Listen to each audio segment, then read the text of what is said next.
bigger broadcasting. Once again, I couldn't be more honored that they would ask me to be a part of this. This is truly a historic moment.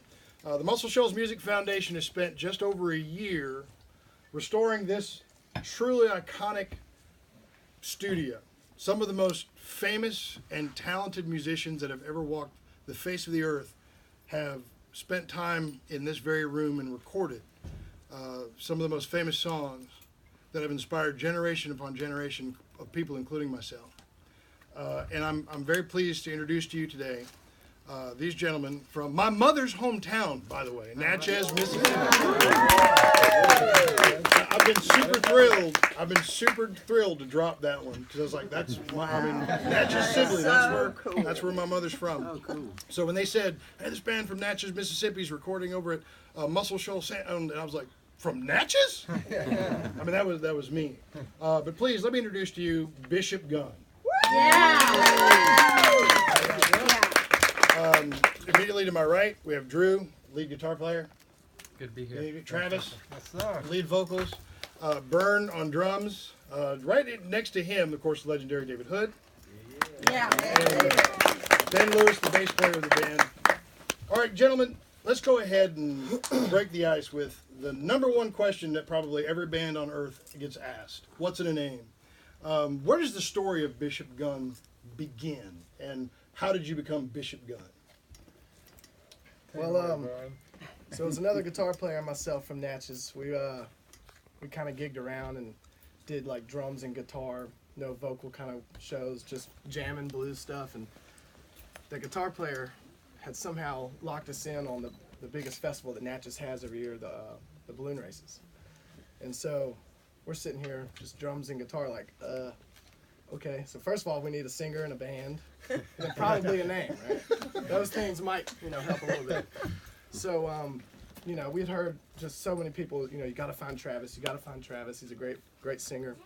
We kind of followed him around gig to gig and, kept trying to be like, hey, dude, come jam. And he was like, man, I'm in a band. He worked full-time job, all this stuff. And so finally we got him, and we moved practice out to his house on Tuesday nights. His other band practice went on Thursdays. And this way, we started jamming and everything. And we were out in the Natchez Cemetery, which, by the way, if you ever visit Natchez, go to the cemetery. It's really, really cool, very historic. A lot of just beautiful artwork out there and stuff. And we were hanging out in the back in the old section, and there was this huge, big cross deal that has all this artwork engraved into it, and in all capital letters says Bishop Gunn. And so we kind of wrote that down, like, that might work, And so a few days later, however long it was, the balloon races said, well, what's the name? What are we going to bill you under, And so we just said Bishop Gunn in it. And I didn't even know that that's what the final choice was until I'm scrolling down that news feed. And I see me cropped out from this night I played somewhere with some band, and I'm just cropped in this 4-picture deal, and it says Bishop Gunn. Well, first I said, who the hell is Bishop Gunn? I clicked on it, and there was my picture cropped in there. And I'm like, all right, that's the band name. Cool. Has anybody approached you and said, Bishop, man, great song? Which one's Bishop?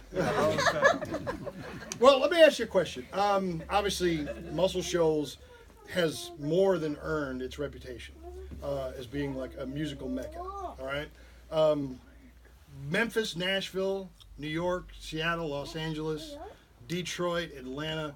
Of all of the places where great music has been recorded in the United States, why did you choose Muscle Shoals?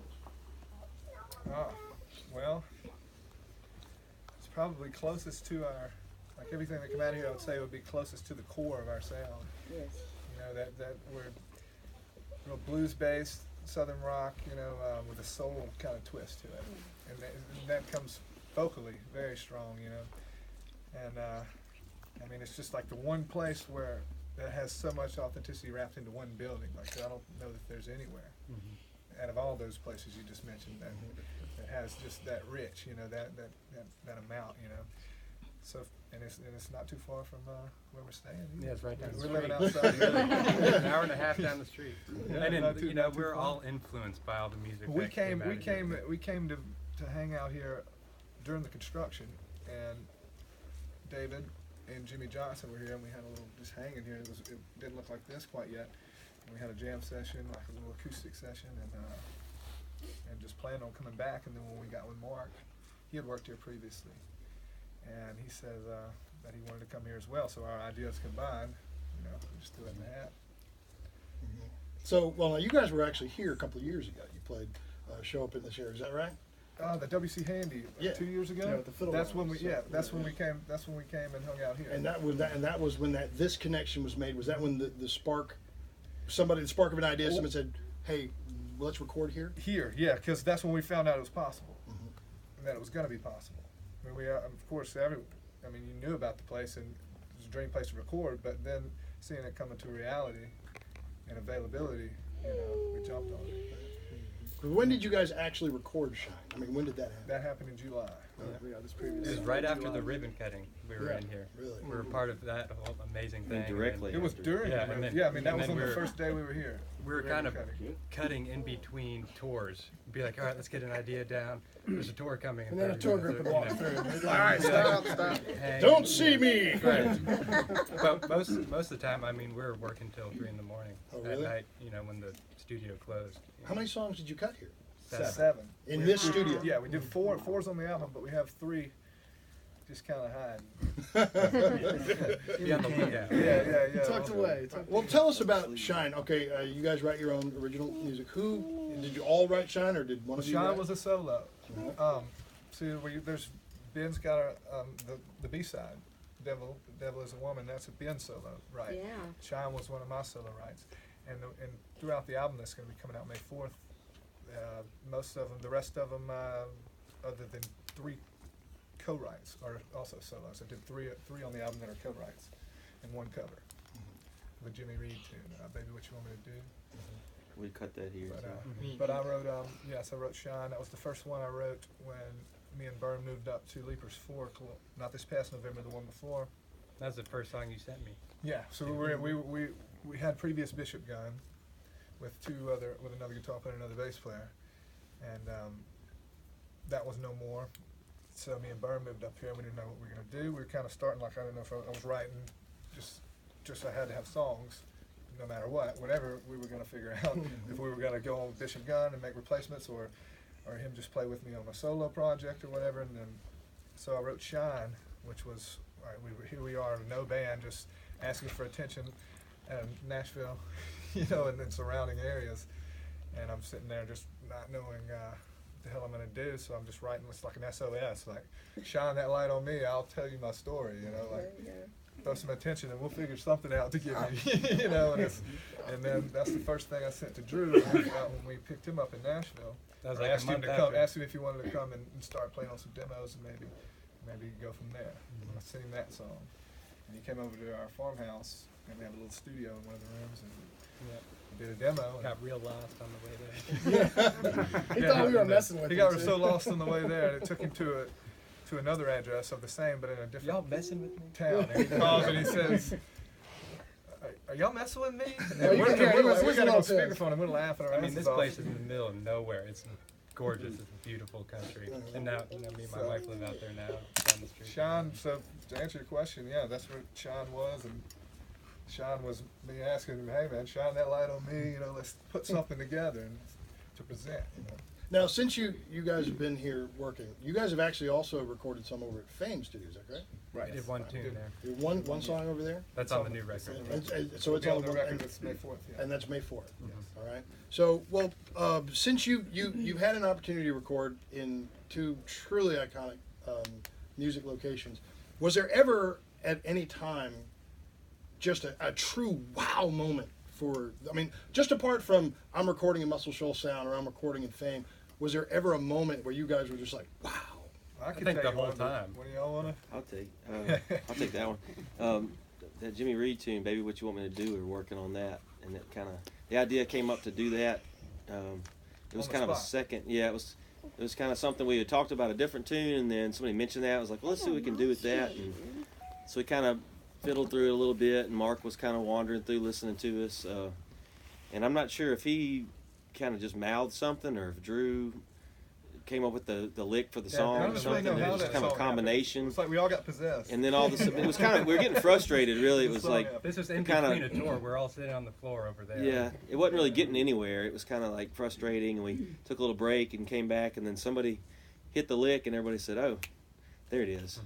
And I remember asking Drew, I said, "Show me that lick you just did," and I messed through it, and we started doing it in unison, and then Vern kind of just came in on drums, and it just, everything fell right One of into those to moments, place, yeah. and then, yeah, it just kind of all of a sudden came together just out of nowhere. And looking back after that session, we were kind of like, man, what happened there? I mean, it was just, it went the from cool thing, absolutely yeah. And you, when you nothing hear the to, song from its original form, you know, this cover, but you, I mean, you'll understand it's I mean, we just put it in a blender. Basically, but I mean, come out with something very good. I think. I plugged my green bullet, my harmonica mic into a wah-wah pedal. Came out with a cable into my '61 Brownface Princeton. And I've never heard of anyone playing a harmonica through a wah-wah pedal before, so I'm like, well, let's do that shit. You know, it sounds like nothing I'd heard. So.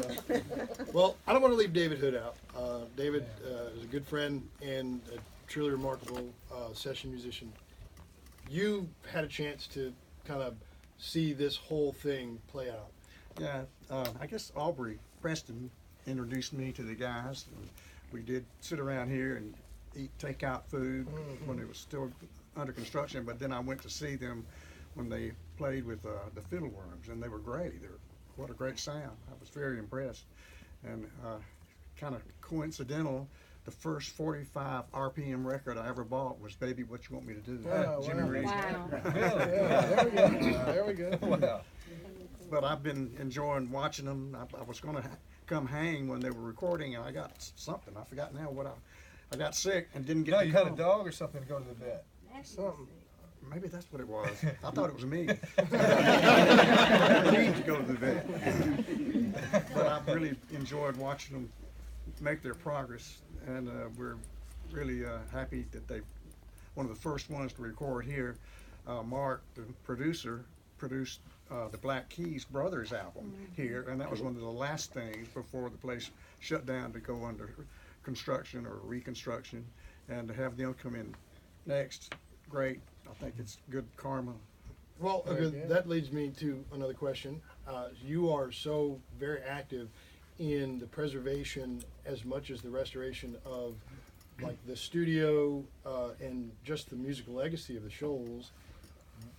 What does this mean from your perspective for the future of this studio? Well, we got to keep this going. You know, I started playing in studios, I guess, when I was 18 or so, or a little older than that, maybe 20, 22. And I've seen the whole scene grow. I've followed some other musicians, Spooner and David Briggs and Norbert Putnam and Jerry Kerrigan. And then I started playing with Jimmy and Roger and after Spooner, Barry. And we all worked very hard, and I would hate to see it all just end when we end, and I hope that's not going to be soon. But, I'm happy to see that the tradition is being carried on, and not just people from here, but like from Natchez or Nashville or New York or wherever. We need that. We need a hit record cut here. That's right. There we go. I think you personally, I think you got a shot. That's Shot right. it. Yeah. And since we're talking about the song, we're talking about music. Rock music and soul music and pop music is always evolving. Where do you see Bishop Gunn fitting into the current landscape of like rock music? The rock music, man. Well, I guess I'd have to say, hoping that. All right, looking at like the Americana thing and everything getting so primitive.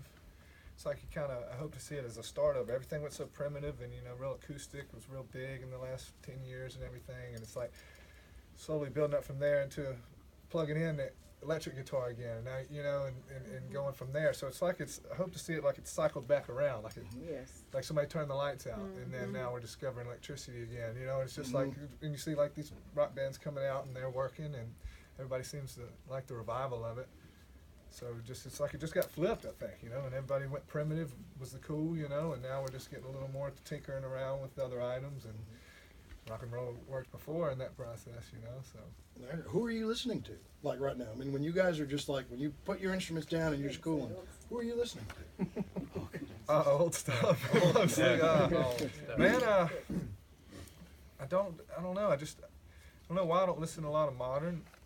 I hear it and everything, but I'm usually either working or then I listen to something that I'm already comfortable with, you know, and it's already in me and everything. And I don't know. That's me. But what do y'all listen to lately? I mean, I think you meant on a modern note. Yeah. Well, I want to know. No, so what are you listening to? If we got in your car right now, Oh yeah. if we got in your car right now and turn it on, what's in the CD player or the cassette deck or whatever? Little Zep. Is that? Yeah.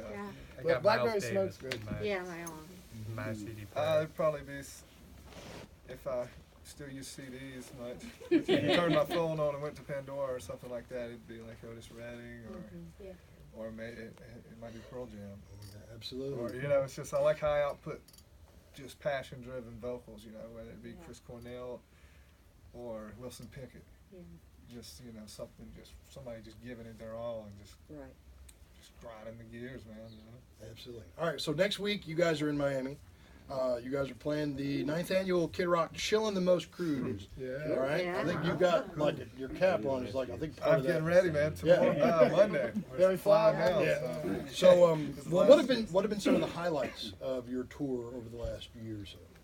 It's That was crazy. one of It's the only ones. been a year, Mhm. you know, Yeah. in the first place. But I mean, recording here for me, number one. The cruise last year was a big push too. I mean, That's we our were third able show. to get on Franklin. get on that See boat that. with a lot of really dedicated fans. I mean, you got to think the people that are going out on this cruise, you know, are just these really loyal and dedicated Kid Rock fans, you know, and they're very open and they had just kind of embraced us immediately, you know. People were listening to the stuff when they saw us. We were added last minute. I mean, it was probably a couple weeks before the cruise last year, and so people started listening to what we had out and really embraced us. And we've been talking with them on social media, and I don't think we've had maybe 2 or 3 shows the last year that there wasn't That at least someone off the somebody boat from the didn't boat know. that came to Natchez, that came to Nashville, to, wherever. I mean, they travel and they're just some great people. And that being said, we had played one show before we got on the cruise. Which was a fashion show. Well, we did. And my amp went out, and I was like, I didn't even play half the time. And then the next night we played in Jackson, Mississippi. Huge room, Huge room. 10, 15 Yeah, people. and that was It was our third, fourth, and fifth show on the Yeah, on the Yeah. cruise. when we Yeah. did it last year, and then somehow they voted us best band of the boat. Yeah. Wow. Sold the It's movie. like, all right. Well, since you've been here, let's talk about just the area, the geography of Muscle Shoals in this area. You spent some time here. What's probably your favorite place or the favorite thing that you've done here in the Shoals? Champions. Champions. There was a part of me that kind of knew you were going to say that. I just wanted to hear it. That's- that's Stop catfish going is all every good. time. Bunyan's barbecue we went to yesterday, which was So the food. Yeah. The food is your favorite thing. Y'all about can the do white the Alabama ribs here, sauce. man. The ribs here. I've had ribs twice in 3 days.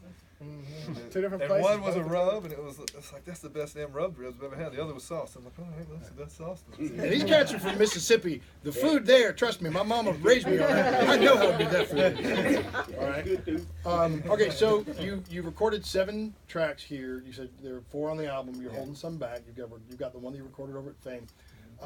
So since that album's due May 4th with the tracks that you recorded here, Yeah. but you did admit that you held some back. What's next then for Bishop Gunn? What are you guys looking at? On the recording Yeah, or just period for the next year. shows. a lot of shows. A lot of shows. Yeah, a lot of touring. Hopefully, when we're looking at, and we were trying to do this last year as well. Hoping for a fall Europe run, Yeah. and so we'll see how that goes. We're gonna do, and we've had some offers from a couple different things, or there's some possibilities with Blackberry Smoke and whatnot. We'll do 4 dates with them. In April, yeah. Yeah, a little run coming up. Couple weeks. And yeah, shows. I mean, we're gonna ride out and do that. I don't see us recording. We We're just probably trying to have do an another album. album for a while. We already have the material for it. So we got Oh, the yeah, material for for sure. the, but we have the material back in the backpack for a couple more albums. we We've done a wrote lot so of much. writing.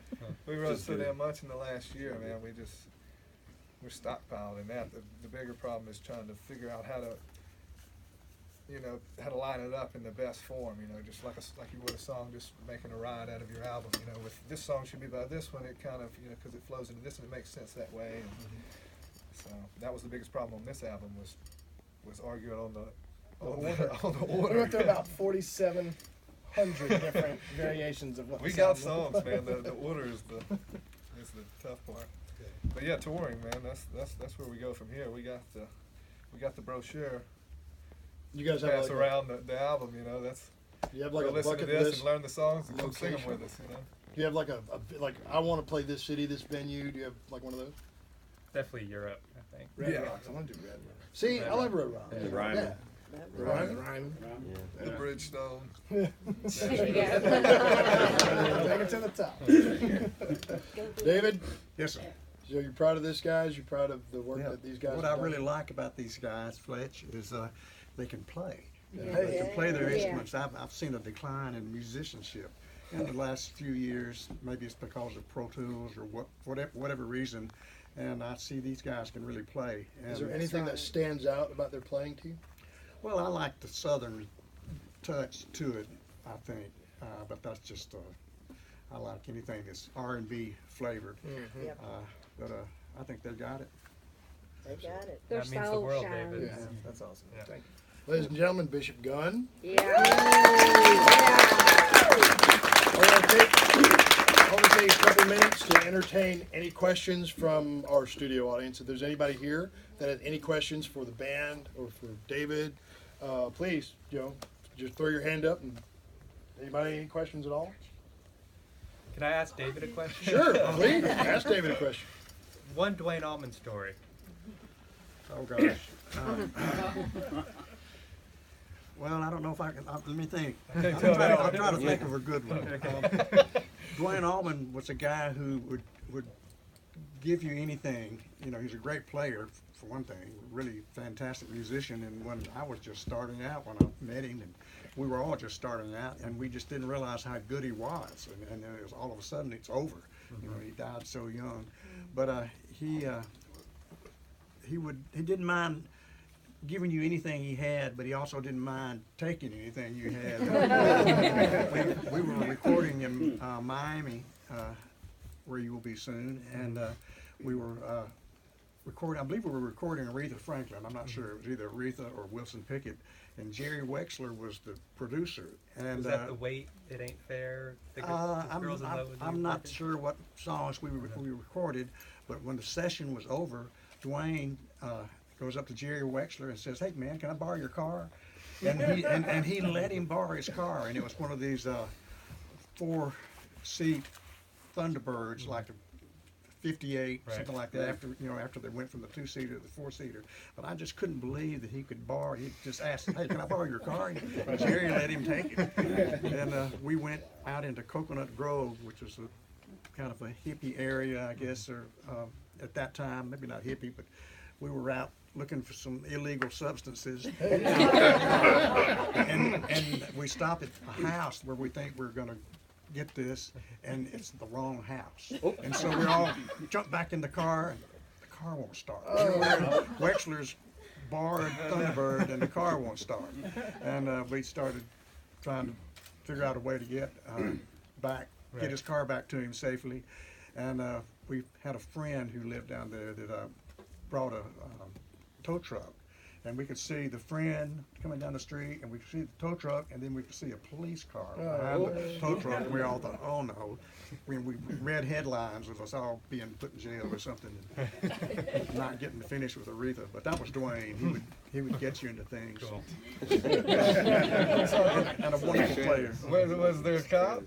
Oh yeah, and he said, "All right, guys, I know you're probably here for wrong reason or anything, but you look like nice guys. I'll let you go." Because we were in a borrowed car. I guess. It's a good thing he didn't ask for the registration. All right. Are there any questions from the floor, ma'am? I don't have a question, but I have a request to each one of y'all. I've met y'all last year. Keep staying true to yourself. Y'all are amazing to your fans. You're very personable. I've never seen you turn your back on anybody. So stay true to yourself. Much love and success to y'all. Thank you. Well, Thank you so much. And they've got the singles over there that they can sign for everybody, and then you can pay for them out front, or if you've already bought some and want them signed, they'll be available for signing. 7-inch Of course, vinyl, they'll right? be performing out here. Yeah. Yeah, they've got them in here. And then, of course, they'll be performing in a little bit You got some outside. already signed right over here. And we're very glad that y'all came. Yeah, Yes, thank thank y'all you for so coming. much. Appreciate it. Gentlemen, it has been a real honor to meet you guys. And I wish you guys all the success in the world, seriously. Thank you guys for choosing us. She is. The Ely family, they've been there. Oh, why is it?